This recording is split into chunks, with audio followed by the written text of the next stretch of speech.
guys, welcome to our channel. இன்னைக்கு நம்ம BSc operation theatre and anaesthesia technology இந்த கோர்ஸை பற்றி தாங்க பார்க்க போகிறோம். ஆப்ரேஷன் தியேட்டரில் என்னென்ன எக்யூப்மெண்ட்ஸ்லாம் இருக்குது, என்னென்ன எக்யூப்மெண்ட்ஸ் எதுக்கெல்லாம் யூஸ் ஆகுது, அந்த எக்யூப்மெண்ட்ஸ்லாம் எதுக்காக இருக்குது அப்படிங்கிறத இந்த கோர்ஸில் நம்ம படிப்போங்க. அனஸ்தேஷியானா வேறு ஒன்றும் இல்லைங்க, மயக்கம் தாங்க. ஆப்ரேஷன் பண்ண போகிற பேஷண்ட்டுக்கு மயக்க மருந்து ரொம்ப முக்கியங்க. ஏன்னா மயக்க மருந்து போட்டால் தான் அந்த பேஷண்ட்டுக்கு ஆப்ரேஷனே நடக்குங்க. அந்த மயக்க மருந்தை எவ்வளோ கொடுக்கணும், என்னென்ன ஆப்ரேஷனுக்கு என்னென்ன லெவல் டோஸ் கொடுக்கணும் அப்படிங்கிறதையும் இந்த கோர்ஸில் தாங்க படிக்க போகிறீங்க. மொத்தம் இந்த கோர்ஸில் நீங்கள் 2 விஷயத்தை பற்றி கற்றுக்க போகிறீங்க, operation theatre and anaesthesia technology. இந்த கோர்ஸ் பேர் தாங்க BSc operation theatre and anaesthesia technology. இந்த வீடியோவில் நம்ம என்ன பார்க்க போகிறோன்னா, கோர்ஸ் டீட்டெயில்ஸ், இந்த கோர்ஸ் படித்தா என்னென்ன ஜாபுக்கு போனால் எவ்வளோ சேலரி கிடைக்கும், இந்த கோர்ஸ் படிக்கிறதுக்கு எவ்வளோ ஃபீஸ் ஆகுது, அதை பற்றி தாங்க பார்க்க போகிறோம். Course details. இந்த கோர்ஸ் பார்த்தீங்கன்னா மொத்தம் 3 வருஷங்க, மொத்தம் 6 செமஸ்டர். இந்த கோர்ஸ் அலைட் ஹெல்த் சயின்ஸில் சேருங்க. இந்த கோர்ஸில் இருக்கிற சப்ஜெக்ட்லாம் தெரிஞ்சுக்க விரும்புனீங்கன்னா கூகுளில் போயிட்டு காலேஜ் துனியா இல்லை புக் மை காலேஜ் இந்த மாதிரி வெப்சைட்டில் போய் தெரிஞ்சுக்கலாங்க.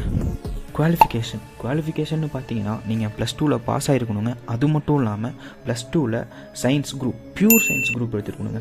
அப்படியும் இல்லைனா ஃபிசிக்ஸ், கெமிஸ்ட்ரி, பயாலஜி இந்த 3 சப்ஜெக்ட்டும் நீங்கள் படிச்சிருக்கணுங்க.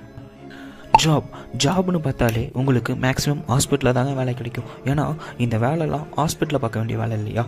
இந்த மாதிரி கோர்ஸ்லாம் முடித்தவுடனே உங்களுக்கு ஜாப் கிடைக்குங்க. அதனால் இந்த மாதிரி கோர்ஸ்லாம் பயப்படாமல் எடுத்து படிக்கலாங்க. இந்த கோர்ஸ் எடுத்து படித்து முடித்த உடனே நீங்கள் அனஸ்தேசியா டெக்னீஷியன், மெடிக்கல் கன்சல்டன்ட் இந்த மாதிரி வேலைக்கெல்லாம் நீங்கள் போகலாங்க.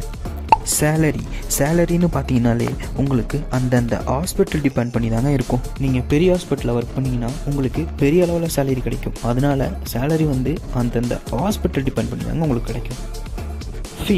ஃபீஸ்ன்னு பார்த்தீங்கன்னாலே உங்களுக்கு கவர்மெண்ட் காலேஜில் 1 இயருக்கு வெறும் 5,000 தாங்க. Plus extra fees, exam fees, paper fees அந்த மாதிரி உங்களுக்கு சின்ன ஃபீஸ் எக்ஸ்ட்ரா வருங்க. இதே ப்ரைவேட் காலேஜில் பார்த்தீங்கன்னா உங்களுக்கு ஒரு இயருக்கு 85,000 to 1 lakh, அதுக்கு மேலேயும் கூட ஆகலாங்க. ப்ளஸ் எக்ஸ்ட்ரா ஃபீஸும் உங்களுக்கு வருங்க. +2 முடிச்சுட்டு காலேஜ் கோர்ஸ் முடித்த உடனே உங்களுக்கு ஒரு நல்ல வேலை கிடைக்கணும்னா நீங்கள் இந்த கோர்ஸ்லாம் பயப்படாமல் எடுத்து படிக்கலாங்க. உங்களுக்கு நிறையா பெனிஃபிட்ஸ் இருக்குன்னே சொல்லுவேன். இந்த மாதிரியான கோர்ஸ் டீட்டெயில்ஸ்லாம் உங்களுக்கு வேணும்னு நினச்சிங்கன்னா மறக்காமல் கமெண்ட் பண்ணுங்கள்.